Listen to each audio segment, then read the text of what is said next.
Hello and welcome to The Road to Copenhagen. I'm Susan McGinnis here with our executive editor, Margaret Ryan. We are looking now into what will happen after these climate talks coming up in Copenhagen. Some experts say we're going to see very little more out of this global meeting than an agreement just to keep on talking. Others say we cannot let this opportunity slip. What are you hearing, Margaret? Well, President Obama, is expected to join other world leaders in the closing days of the Copenhagen talks.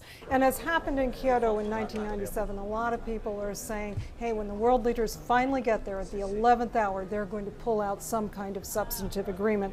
But the lack of agreement specifics, on a lot of specifics so far, has other observers saying, well, they may pull out some kind of framework, but it'll be an agreement to keep on talking, more like Rio was to Kyoto. And many observers believe that the key to any agreement is going to be a lot of these bilateral talks in other forums aside from the formal UNFCCC process. Especially being eyed is the US and China bilateral talks.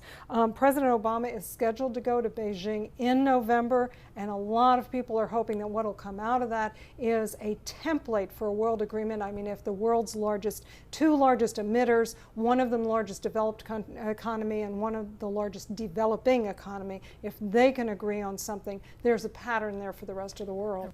And also bilateral talks with India, between India and the U.S. are supposed to figure greatly in progress here too. But Margaret, the leaders of some of the largest nations, including the U.S. and China, did make a major agreement at climate talks earlier this year in L'Aquila, Italy. And this is where they made that 2°C temperature agreement. That's right. They set that as their goal and said, whatever we do, we don't want the world's to increase the global mean temperature to increase above 2°C. Now, the problem is if more pessimistic scientists are right, that may already be a lost cause.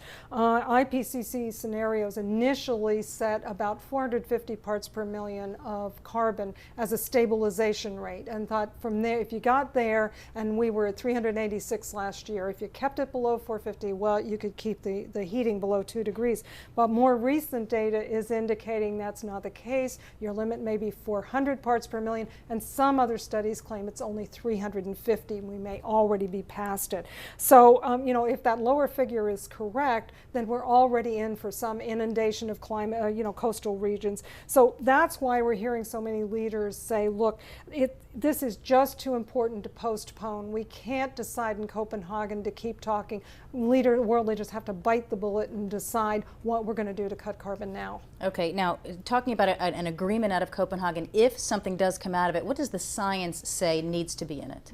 Well, right now to keep that rise below 2 degrees, what we're talking about are cuts in the developed countries, 25 to 40% by 2020, a number that I've heard Todd Stern say is just impossible for the United States, but that's what the science says. And the whole globe has to lower emissions 50 to 80%, sometimes scientists stick on the 80% end, by 2050. Otherwise, we're in for a big increase in global temperature. They say because carbon has been accumulating over all these years in the atmosphere, and the emissions cutbacks, real problem for politicians is the emissions cutbacks won't have any noticeable effect for years. It's taken decades to get us where we are. It's going to take decades for the global system to cool back off. So there won't be any immediate feedback after all the efforts that the world's going to take. Well, that sure is sounding pretty dire. And what if something doesn't come out of Copenhagen and there is just an agreement to keep talking? Well, the world population is continuing to grow. We know that we've recently bypassed 6 billion people. We're growing at an accelerating rate. The projections are 9 billion people by 2050, if not earlier. The International Energy Agency has projected energy demand, and their BAU, their business as usual case, is that much of it of the demand is going to be met with fossil fuels as the population continues to rise. They estimate, we have the IPCC estimating you need a 50% cut by 2030,